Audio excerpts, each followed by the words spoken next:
Fort Benning, Georgia, April 1968.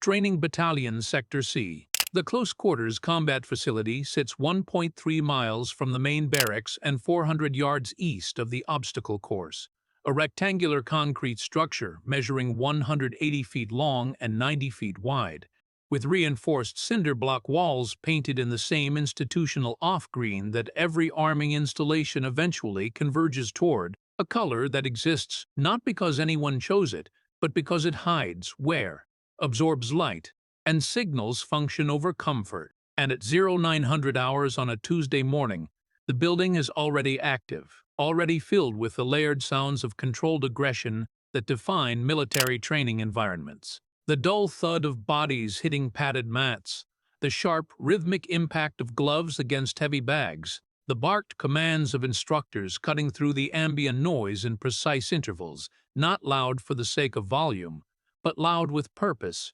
calibrated to carry across space without wasting energy, and beneath it all, the constant hum of ventilation systems pushing recycled air through ducts that were designed for efficiency rather than silence, carrying with it the smell of rubber mats, machine oil, sweat that is soaked into surfaces over months and cannot be fully removed, and the faint metallic scent that clings to places where physical force is applied repeatedly. There are 62 trainees on the floor at this hour, divided into 6 groups of 10 with 2 rotating through instruction, all of them wearing standard Army fatigues modified for training. Sleeves rolled to identical heights because uniformity is not just enforced but internalized.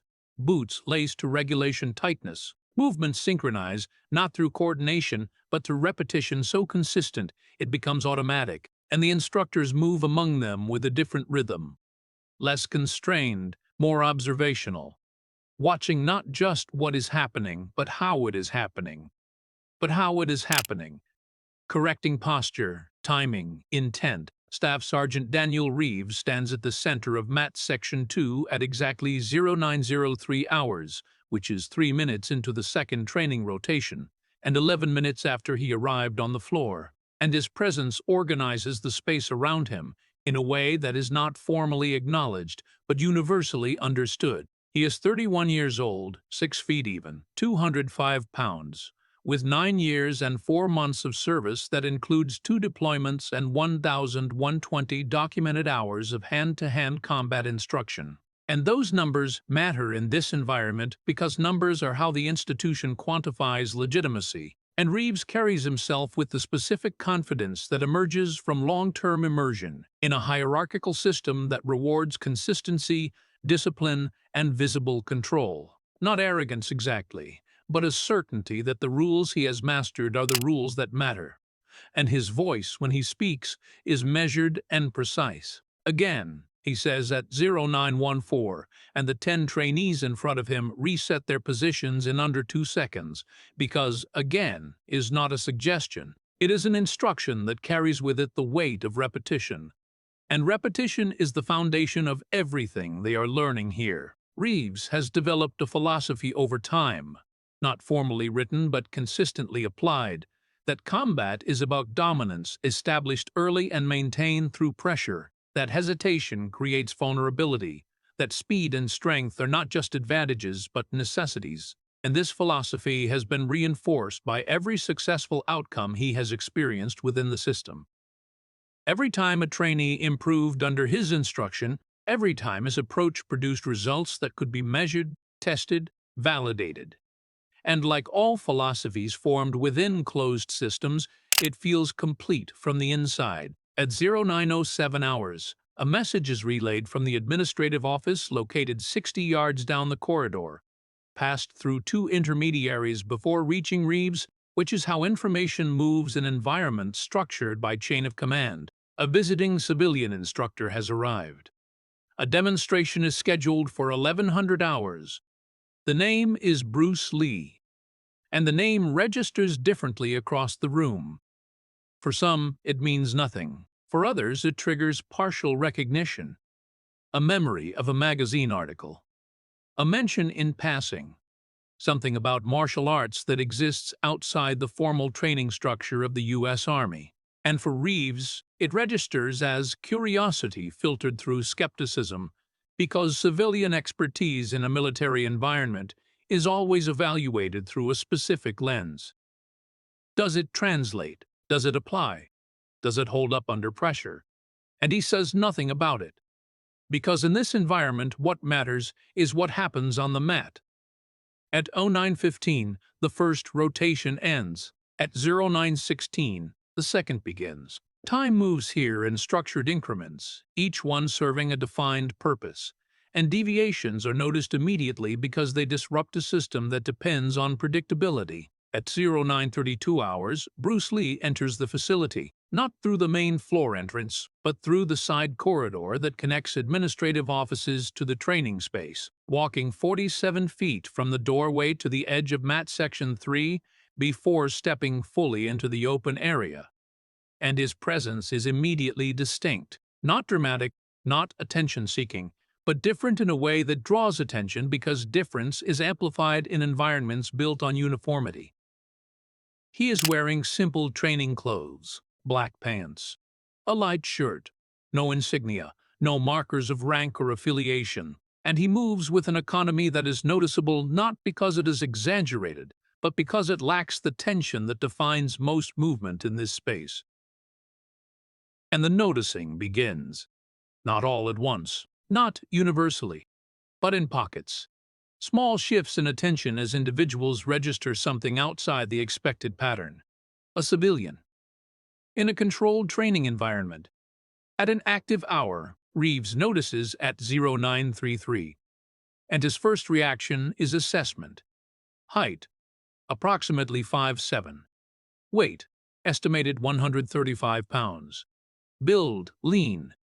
No visible indicators of military training. And his second reaction is dismissal, not consciously decided, but reflexive, the result of years of pattern recognition within a system that values certain attributes over others. Because in this system, size matters, strength matters, proven method matters, and Bruce Lee at a glance does not align with those metrics. Lee does not interrupt anything, does not announce himself, simply stands at the edge of the mat and observes, watching the drills, the movements, the corrections, taking in information without inserting himself into it. And Reeves continues his instruction. But now, part of his attention is divided. At 0941, the session pauses for hydration. A scheduled 3-minute break, and during that break, Reeves walks toward Lee, covering the 28 feet between them in 6 seconds, stopping at a distance of approximately 3 feet, close enough for direct interaction but far enough to maintain space. And he speaks. You're the civilian instructor. Not a question. A statement framed as confirmation. Lee nods once. Yes. His voice is calm, even, unforced, and Reeves studies him for a moment longer than necessary, which is itself a form of communication. Evaluation. Measurement. We start demonstrations at 11, Reeves says. Lee nods again. I understand.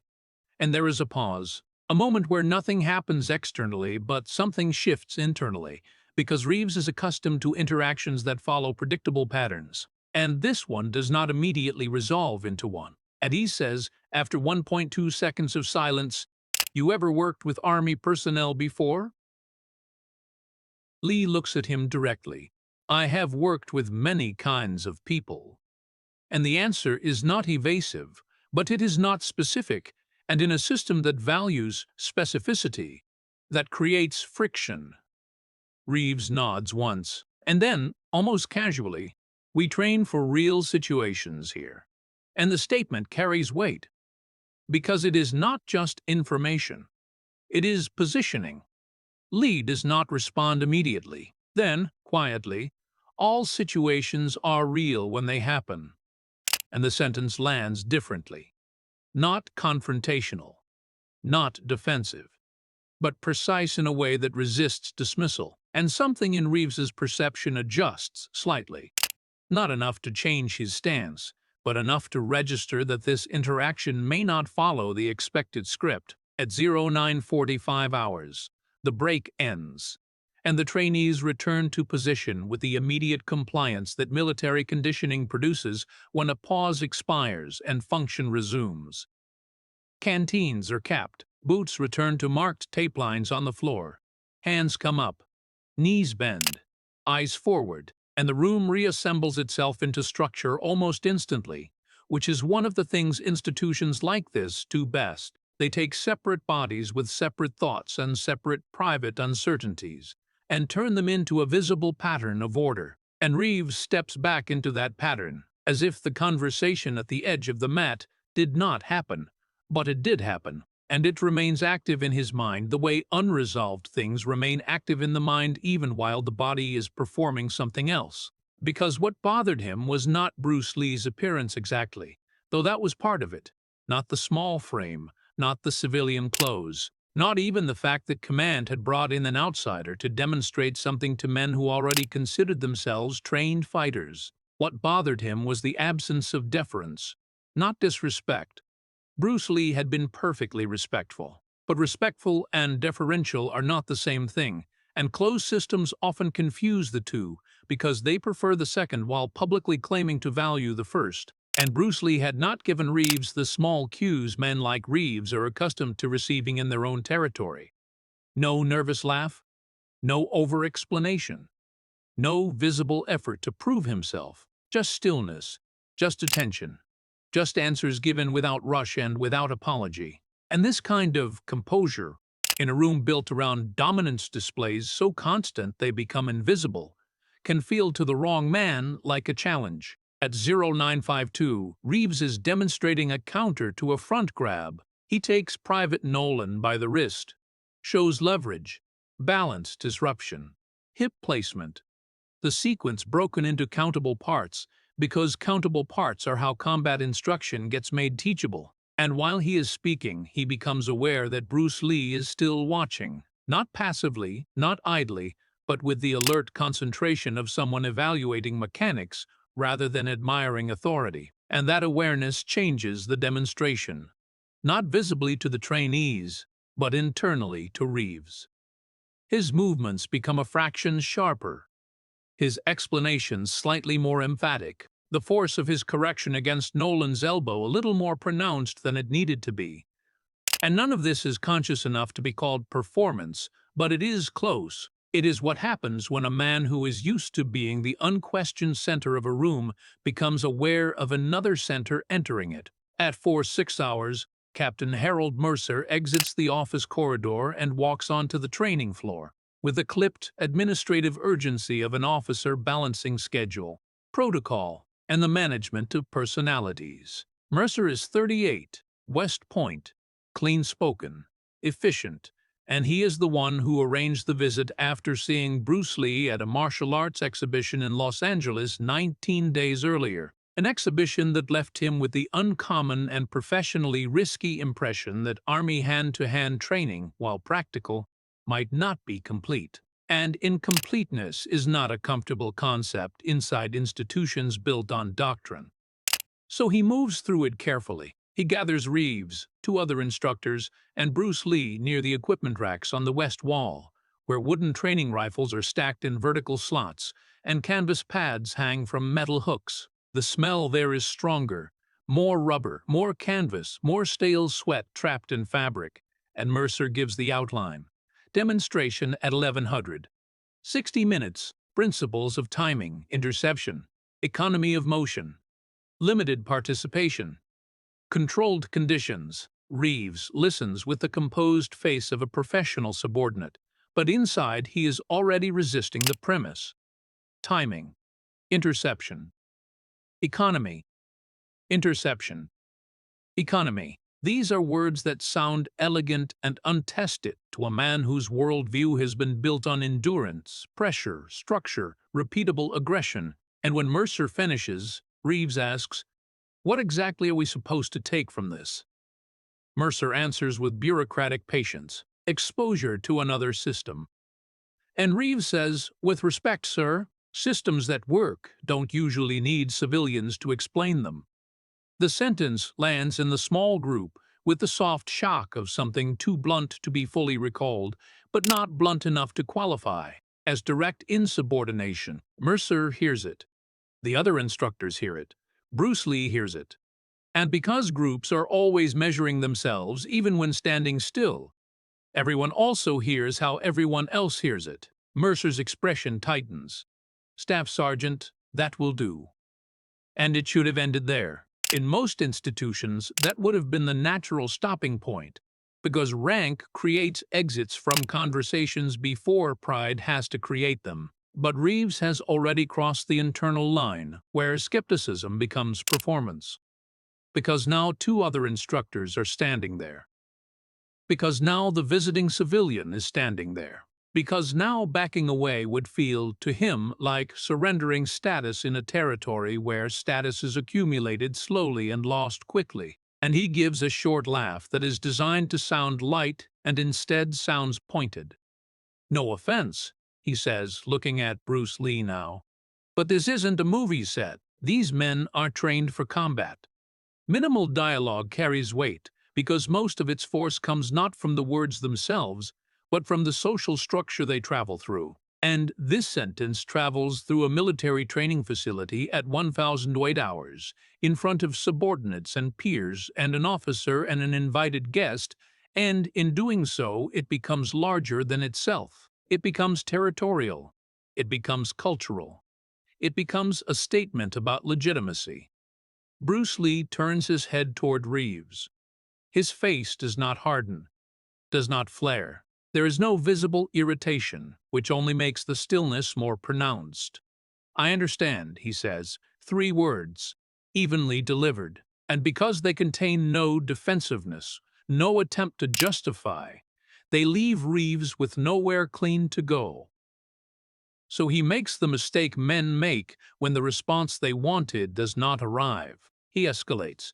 At 12:01 hours, the trainees are released for a 15-minute early chow rotation before the demonstration. The floor loosens. Men head toward the corridor in staggered groups. The room becomes transitional, which is always when unwritten rules become most visible, because transitions expose who thinks they own the space and who is expected to move around them. Reeves remains near the west wall, talking to 2 instructors loudly enough to be overheard, which is itself a tactic. He says things about fancy footwork and civilian tricks, and what happens when somebody actually grabs hold of you. The other instructors give him the small laughs men give when they sense that agreement is safer than contradiction. Bruce Lee walks toward the gear table at 13-3 to place a gym bag beside the folded mats prepared for the demonstration. He is 14 feet from Reeves when Reeves turns and says, "You planning to show them how to dance?" And several trainees nearby stop pretending not to listen. Lee sets the bag down carefully, straightens, looks at Reeves. "No." Another pause.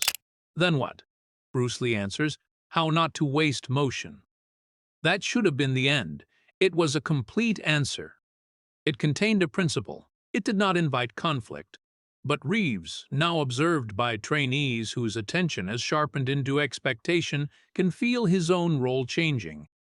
He is no longer merely skeptical. He is becoming the spokesman for a certain kind of military masculinity, the kind that treats doubt as softness and unfamiliar skill as fraud, until pain proves otherwise. And once men slip into representational roles in front of groups, they often become less intelligent, not because intelligence disappears, but because group identity narrows the range of acceptable behavior. Reeves steps closer. At first, only 1 step, then another, until there is 18 inches between them. He says, "You know what waste motion is? All that posing people do before they get hit." And there are men listening from the corridor now. Men leaning against door frames.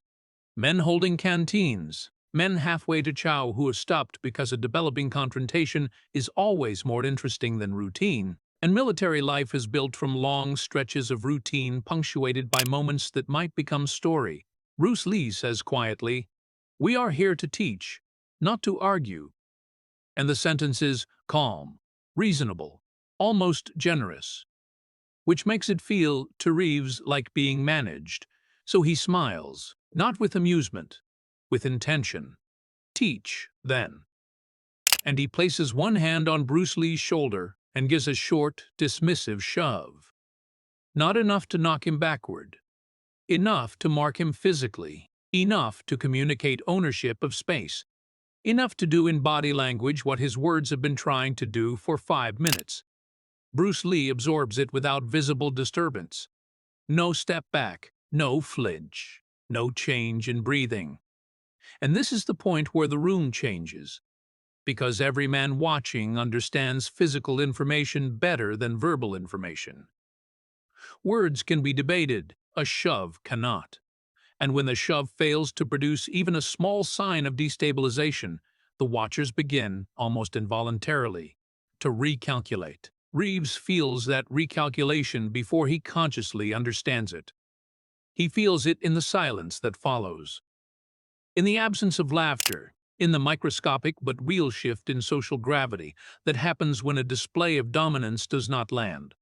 So he doubles down. "You're lighter than you look," he says, and now he pushes harder, a more committed two-handed drive, intended to move Bruce Lee off his line, off his base, back into the stacked pads. And Bruce Lee says, very softly, "Please don't do that again." The word please matters. It always matters more in environments built on force, because it introduces choice where force assumes inevitability. It gives a man one clean exit before consequences become public. Reeves hears the exit and rejects it. At 10:14 hours and approximately 22 seconds, he reaches again, this time to seize Bruce Lee by the upper arm and shirt front together, the way larger men often do when they intend to convert mockery into handling. And what happens over the next 8 seconds is so fast and total, and yet so clean in sequence that the men watching will replay it for years in different speeds inside their minds. Bruce Lee shifts 6 inches offline to his left. Not a leap, not a dramatic dodge, just absence placed exactly where contact expected presence. Reeves' right hand catches cloth but not structure. His forward pressure continues because pressure, once committed, seeks direction. Bruce Lee's left hand touches Reeves' wrist, not gripping but turning it just enough to borrow that forward line rather than resist it. Simultaneously, his right forearm rises beneath Reeves' elbow, changing the angle of the arm and lifting the shoulder a fraction. Then his lead foot steps outside Reeves' right boot. Then his hips turn. Then Reeves' base disappears. It does not look like a throw in the theatrical sense. It looks like a system failure. A 200-pound Army combat instructor who was upright one moment is suddenly not upright the next. And because his own momentum has been used against the architecture of his balance, he hits the padded edge and then the concrete border beside the mat with a flat, shocking authority that stops every sound in the room. His breath leaves him in one involuntary burst. One hand slaps the floor too late. The back of his shoulder hits first, then hip, then the side of his boot. 8 seconds, from grab to impact, and the building, which 30 seconds earlier held footfalls, canteens, hallway chatter, orders, bag strikes, the full living noise of an active Army training facility, becomes silent enough to hear the vent system. The silence holds for 2.8 seconds, which is longer than it sounds when multiplied across 62 men and 2 instructors and 1 officer and 1 civilian, standing in a space that is built to resist silence. And in those 2.8 seconds, the hierarchy of the room does not collapse, but it does loosen. It shifts just enough to allow a new piece of information to enter it, not a theory, not a claim. A result, and results in environments like this are the only language that cannot be argued with. Reeves is on the ground at 1440 seconds, which is 3 seconds after impact. And he is not injured in any permanent sense, but he is disoriented in the immediate sense, the specific momentary disorganization that follows a fall you did not predict and therefore did not prepare for. His breath is shallow for 1 cycle, then deeper, then controlled again. And he rolls to one side and sits up. And when he sits up, he becomes aware of being seen. Not glanced at. Seen. 62 trainees and 2 instructors and Captain Mercer and Bruce Lee all oriented toward him in a way that is not hostile and not sympathetic, but attentive. Measuring, updating, and Bruce Lee has already stepped back, not looming, not standing over him, not claiming the space the fall created. He is 4 feet away, hands relaxed, posture neutral, giving distance back to the man who just lost it, which is a form of respect that is rarely taught explicitly, but always recognized when it is offered. Captain Mercer moves first. At 15:40 hours and 31 seconds, he crosses the 12 feet from the equipment racks to the edge of the mat. Not running, not rushing, but with the directness of someone reasserting order before disorder has time to organize itself. He looks down at Reeves. "You all right, Staff Sergeant?" Reeves nods once. Too quickly at first, then again more deliberately. "Yes, sir." And he gets to his feet, and when he stands there is a moment, brief but visible, where his balance recalibrates, where his body rechecks itself, where the internal map of where things are and how they respond updates with new data. And that moment is noticed, and because it is noticed, it becomes part of the story that will be told later. Mercer turns to Bruce Lee. "Mr. Lee, thank you. We'll proceed as scheduled." And the phrasing matters. Not what happened. Not explain. Not why.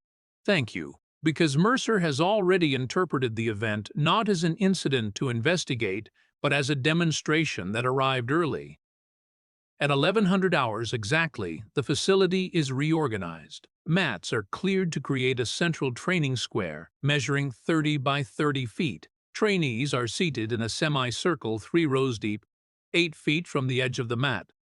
Knees up or crossed, hands resting on thighs. The posture of attention that is taught before the content of attention is delivered. The air is warmer now, more bodies, more breath.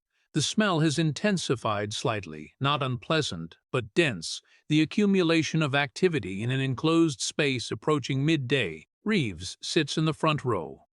Not by instruction, though Mercer's earlier glance made it clear that absence would not be interpreted well. He sits because not sitting would be worse, because when a man is corrected publicly in a military environment, the expectation is not retreat, but engagement. Learn from it. Integrate it. Show that you can absorb the lesson without fracturing. Bruce Lee steps onto the mat at 1100 hours and 12 seconds. He has changed into a black training uniform. Simple, unmarked, the fabric light and unrestrictive. And he stands in the center of the square without adopting a stance that announces itself as a stance, which is the first lesson, though it is not named yet, the absence of unnecessary signal. He looks at the trainees, not sweeping, not scanning, looking. "I will show you something," he says, his voice carrying without strain, reaching the back row without rising in pitch. "But first, I need someone who believes strength is enough." And there is a pause, not long, but long enough for men to become aware of their own thoughts, which in this room tend to move toward volunteering and away from it at the same time. Then Bruce Lee looks directly at Reeves. "Staff Sergeant. Minimal dialogue, maximum weight." Reeves stands. He walks the 9 feet from his position to the mat in 6 steps, each one measured, each one carrying with it the awareness of 62 pairs of eyes and the memory of 8 seconds that have already altered how those eyes see him. And he steps onto the mat and turns to face Bruce Lee. "Attack me," Bruce Lee says. "Use what you know. No elaboration." Reeves nods. At 11:01 hours, he initiates the first movement. A straight entry, hands up, weight forward. The kind of approach that has worked for him in every training scenario he has experienced, and Bruce Lee is not there. Not in the sense of disappearance, but in the sense that the line Reeves chose no longer contains the target he expected. There is a touch at his shoulder. Light. Informational. Then distance again. Again, Bruce Lee says, and Reeves goes again. Different angle, more speed, more commitment. And again, the line collapses. Again, there is contact that could have been something else. A strike not thrown. A vulnerability revealed without being exploited. 7 times, 7 entries, 7 dissolutions. And what becomes visible, slowly at first and then unmistakably, is that this is not a contest of strength, but a redefinition of what a contest is. That the fight Reeves understands is one kind of interaction, and this is another kind entirely. One that operates on timing rather than force, on interception rather than collision, on the removal of targets rather than the exchange of impact. At a 6 to 9 hours, Reeves's breathing is elevated, not exhausted, but working. And Bruce Lee's is unchanged. "Stop," Bruce Lee says, and Reeves stops. They stand 3 feet apart, and Bruce Lee says, quietly enough that only the front row hears, and then loudly enough that the rest can. "When you push, you commit. When you commit, you can be led. Do not give your opponent your balance, keep it, and take his." And it is not a speech, it is a principle delivered in one sentence, because principles are what remain when demonstrations end. For the next 51 minutes, Bruce Lee teaches, not with complexity, with reduction, removing excess from movements the trainees already know, showing how smaller adjustments produce larger effects, how intention precedes motion, how reading a shoulder before it moves is faster than reacting to a fist after it does. He uses volunteers, different sizes, different approaches. The results are consistent. Touches that mark openings, angles that remove threat, economy that replaces effort. At 11:59 hours, the session concludes. There is no dramatic ending, no final display, just a natural stopping point where the room has absorbed as much as it can in one sitting. And for 3 seconds, again, there is silence. Not shocked this time, not disrupted, a different kind. The kind that follows understanding when it arrives faster than expected. Then someone in the second row begins to clap, and then others, and within 4 seconds the entire room is standing, 62 trainees and 2 instructors and 1 captain, applauding, not loudly but steadily, the sound even, sustained, without shouting, which in a military context is a form of respect that does not need amplification. Reeves does not clap at first.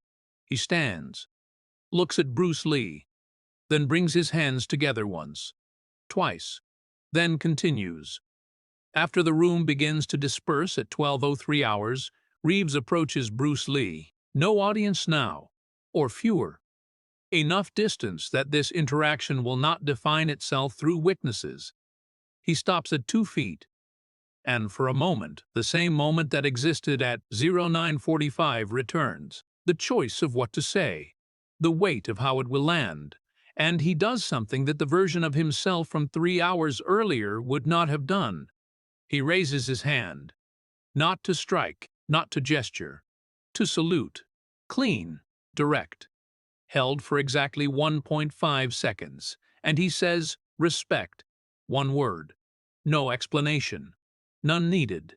Bruce Lee returns a small nod, and that is all. At 12:10 hours, the facility returns to its normal function. Training resumes. Commands are given.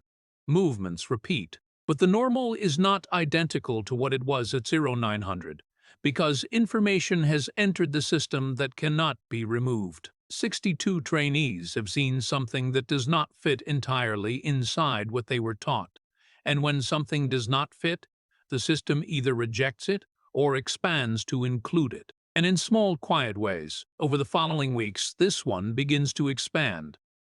Reeves adjusts his instruction, not dramatically, not in ways that would draw attention, but in details. Less force where force is not needed, more attention to timing, a new emphasis on not overcommitting. The changes are subtle enough that no report is filed and no doctrine is rewritten, but they are real enough that trainees who cycle through his section in the next 6 months receive a slightly different version of what they would have received before. And years later, when Reeves has moved on from Fort Benning and into other assignments, and eventually into a life where training facilities are memories and not daily environments, he will tell this story carefully. not as a story of being embarrassed, though that is part of it, not as a story of being defeated, though that is technically accurate, but as a story of correction, of encountering a limit in his understanding and being given, in 8 seconds, a reason to move beyond it.